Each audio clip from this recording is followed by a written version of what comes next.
One of my favorite things about SeeSaw is the Activities tab.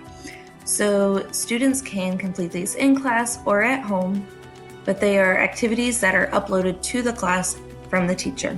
So when I click on Activities, that takes me to the screen that shows the activities that are currently active in my classroom. Students could complete a word search, reading fluency, count to 120. Each activity has directions. You can either create your own or upload from the browser. I've created mine about why we love McDowell. I gave directions to the students and they can add a response. Or I uploaded directly from the site on place value and it already had the directions wrote and my students could respond. You can see that 30 students have responded, 0 are waiting for approval, and there's 0 drafts. When you click here, you can see that, and then you can come down and you can see all the students in your class and you can have a bird's eye view of who's completed and who is not. So we'll look at this activity and it shows how the student had completed it and it records it.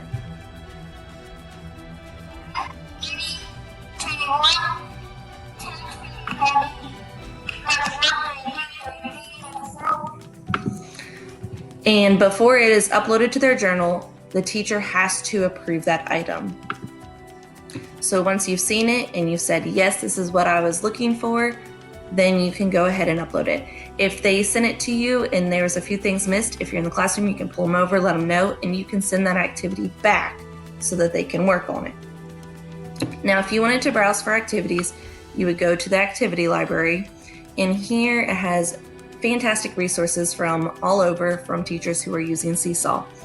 You can search in first grade if you're first grade. If you are in a different grade, you would obviously go to that grade level, or you can say all. You're not looking for a specific skill related to first grade, you're just looking for an idea, you can click all. And then you can search for first grade activities. Say I wanted them to build a masterpiece. This is one of these great things that has happened since we've gotten home. Students would have directions and have to follow the response in order to create their activity. It has the build a masterpiece, which is what the students will see. It gives them the directions, also using emojis so that way they can kind of understand if they can't read it directly. And then there's teacher notes, and this shows all of the standards that relate to the activity. It also shows that it's a home learning, but you can also use this in the classroom. If I just like this activity and I wanted to use it for later, I could add it to my library by hearting it. But if I decided that this sounds like something great for students to do at home, maybe a great family activity, I could go ahead and assign, click the class I wanted to assign to, and assign it to my one class. You can also schedule activities if maybe you want to follow the pacing guide and throughout the summer you wanted to add all the activities, you could schedule it with your pacing guide. You can share activities throughout your school. So my team meets and we might find different resources. They can come here and see all the resources that I found and they can add it to their library seamlessly. And then your personal library are all of the activities that you favorited that you enjoy using. I wanted to share with you some ways that we use SeeSaw activities in our classrooms in 4th grade. So we really like this feature. You can upload assignments for students to complete in class, and you can not only just assign them to your class, but if other teachers are connected, you can assign them to their classes as well. So for example, I've got 3 teachers or 2 other teachers that I'm connected to. We're all 4th grade teachers, so I can share things to their students as well. I can just toggle back and forth between their classrooms. And so one of the things that I help my team with every week is I assign SeeSaw tasks for students to complete, kind of like center time in 4th grade. So to do that, you go over here to activities. You can see which ones are assigned and scheduled to our class and scroll through the journey in the journal, and you can see some of the things I've assigned recently. Let's go up here to the add button. This is where you add activities. So I can go to assign activity, and this is the activity library. So my library shows all of the activities that I've favorited or saved, any activities that I've assigned to my class. SeeSaw puts out a lot of really good activities, and then all the other activities that you see different teachers on there. These are all SeeSaw ambassadors, and when you become a SeeSaw ambassador, it's completely free, but when you become a SeeSaw ambassador, you are allowed to post any activities that you create for other teachers across the U.S. to use.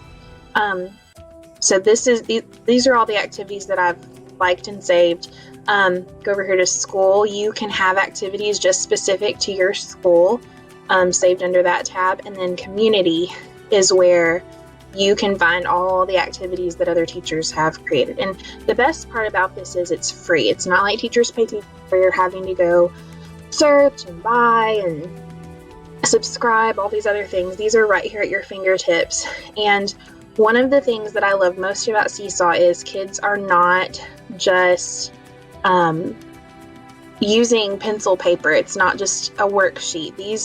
You can take a worksheet, but you can make it way more interactive.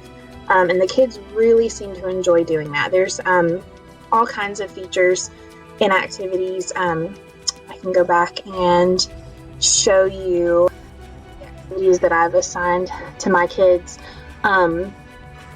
Right now we're doing distance learning. So I found this.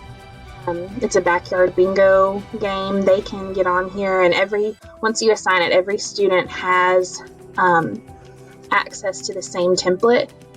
And once they respond, you'll see their responses down here. Let's see. If I go to the journal section, you can see all the activities that kids have completed. So this is a good example. This is where I just took a normal worksheet off of a website, a free worksheet, and this student was able to go in and plug in the answers, and I can see their work, give them feedback, like it.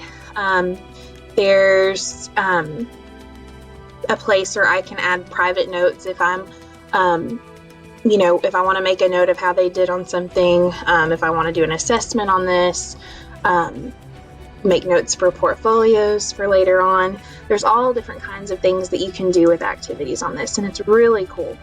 Some activities, like this one is a good example, they're interactive. So I found this one from the Community Activity Library, and it's subject and predicate. So kids can, all of these pieces were down here at the bottom, and they had to sort and figure out which part was the subject, which was the predicate, and put it together and make a complete sentence.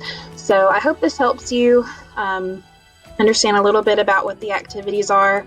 The possibilities are endless. A lot of them have opportunities for the kids to record themselves, like a response to something that they've just read.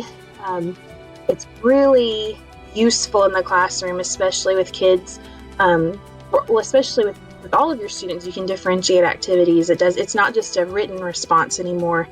It's something more tactile, and it gives students who struggle with writing and struggle with those common assessments, it gives them an opportunity to show their learning in different ways.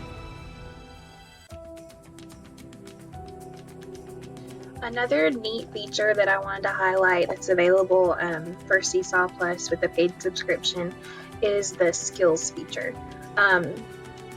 Skills or standards can be uploaded to SeeSaw. Our principal was kind enough to plug all of our standards into an Excel spreadsheet and plug them in for us at the beginning of the year.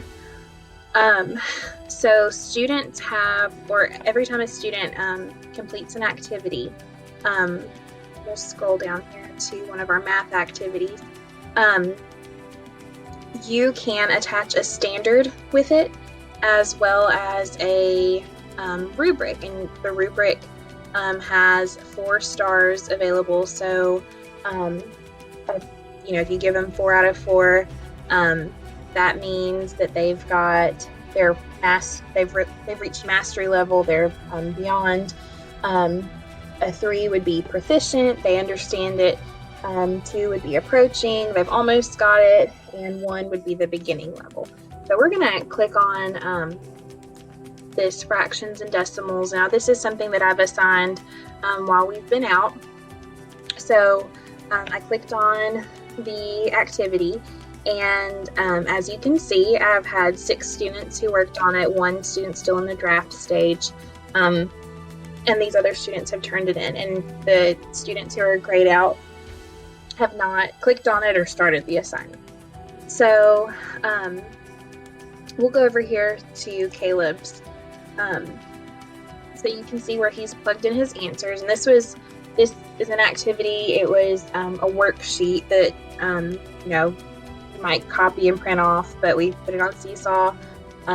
Great way to save paper and makes it a little bit more interesting, interactive for the kids.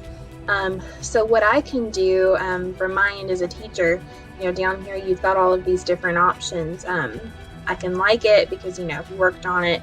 If there's something that he needs to fix, I can comment on it.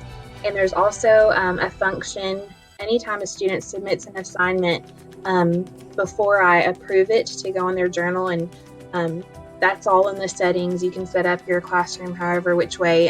We set it up where we have to approve anything that they post. Before I approve it, I have the option to send it back and make corrections. So this is where I could comment, hey, go take a look at A again, see if there's anything that you can fix, those kinds of things, and I can send it back to them, and it goes back to the draft stage and they can revise it. Again, this little text box here, I can add private notes if I'm keeping a portfolio, if there's a student that I'm wanting to refer for special services, and this is where I can make private notes, and parents and students won't have access to those. But I go down here to this little graduation cap, and this is really cool. You can find the standard or skill that you're working on. So this is standard 4.NF 3.6, and this is where, again, our principal uploaded all of these at the beginning of the year. So this is the standard. I can explain the relationship between a fraction and the decimal representation. So I know this is the one that I want. And then this is where I can also, the rubric that I was talking about, the scale, between 1 star and 4 stars. Well, he did really well on it. Maybe missed 1. I haven't looked at it, but that might be the case. So I would give him 3 out of 4 stars. And check mark. And then I could do that with all of my students. And then this is the really cool part. Now this is something that we haven't necessarily used all year. When you get something new, like this is our first year using SeeSaw as a school, you just kind of find out about the features and use them as you go along. So this is one of the things that it is really, really neat. You go to your skills, and so previously I've assessed them on map skills. So this is the skill that I was just looking at. And I can even narrow it down by subject, so if I just want to see the math. So you can see the different colors throughout here. 0 meaning no stars. Alex, I gave him 4 out of 4 stars. Anna, I gave her 1 out of 4 stars, just playing around with it. And then Caleb, I gave him 3 out of 4 stars, like you saw. So the different colors represent the different levels on the rubric. So a 4 would be the dark green color, a 3 is the light green color, a 2 would be like a yellow color, and then the 1 is the reddish color. So you can see, just visually what students need help, what students have mastered, what skill, those kinds of things. And you can, narrow it down by student. Go to Alex, I can just see all the things that I've graded him on as far as like a rubric. So there's all different ways that you can play with this. This is great for assessment, like I said, or if you're trying to get data points on students and you want to be able to visually see the progress they're making, this is an awesome tool to have as a teacher. So I shared a little bit about why the activity library is really useful and all the things that we use in our classroom from the activity library. I wanted to show you another feature in regards to activities. So this is something that you get when you subscribe. You pay for a subscription to SeeSaw. This is with just the free version. So we've been really lucky to have this year, and it has made planning and all of those types of things that go with planning a lot easier on our end as teachers. When I leave school, I value my time with my family and value my time outside of school, and being able to schedule activities in advance helps me helps save some time. We use this feature, for example, if we have an activity that we don't want to go out until Wednesday. It might be an assessment. We might not cover the things that they need to know in order to do the assignment until Wednesday. So we want it to go out, but it's just really helpful being able to plan it and say it's going to go out on the 12th, Wednesday the 12th at 2 o'clock. The students won't have access to it until 2 o'clock, and then it automatically schedules it out for you. I'll go ahead and show you what I'm talking about. These are under the activity over here. These are just some of the assignments that we have scheduled at a later date, especially right now. This has been useful because every teacher has that kid who's going to log in and see. If I were to just throw all of these at them, just go ahead and add them, it would be overwhelming. So these come out times. We scheduled, activities for this week, and then I've got a bunch of activities scheduled to go out on next Monday. 2 weeks worth of things. They're seeing it just a week at a time, and they're able to work through that and not feel as overwhelmed, and also not rush through everything. The things that we have assigned coming up. So I want to go back to the add button, and then I can go back to the activity, and I found an assignment that I haven't given to them yet. This lady's got a bunch of really cute and interactive, think outside the box activities. So they've got to finish this comic strip. So what I want to do is I go over here to assign, and like I said, I assign things for all 3 classes in 4th grade, not just mine. So I click the boxes, and if I didn't want to assign it to every student, I can click edit students, and it pulls up a list of students, and I can check which kids specifically I want to go to. So that goes back to differentiation. I can assign things that meet every student's needs, not just one blanket activity. So I go down here to schedule, and let's say that I want this to go out on Friday, as something fun to do on Friday. So I'll put assign on a specific date and time, find Friday, and then I want it to go out at 1 o'clock. And just like that, it will be in my scheduled activities tab. And so, like I said, this to me is worth having a paid subscription just for this alone. I know that there's other features, but we as my grade level and we use this every week, and it saves us so much time being able to just go and do this all at once instead of having to go every day or have to stop instruction and then walk over to my computer, assign it then, and then come back. Because, we all know that once we get in our classroom and we're teaching, we want to use our time to the best of our ability, and we want everything as streamlined as possible. And this allows us to do that.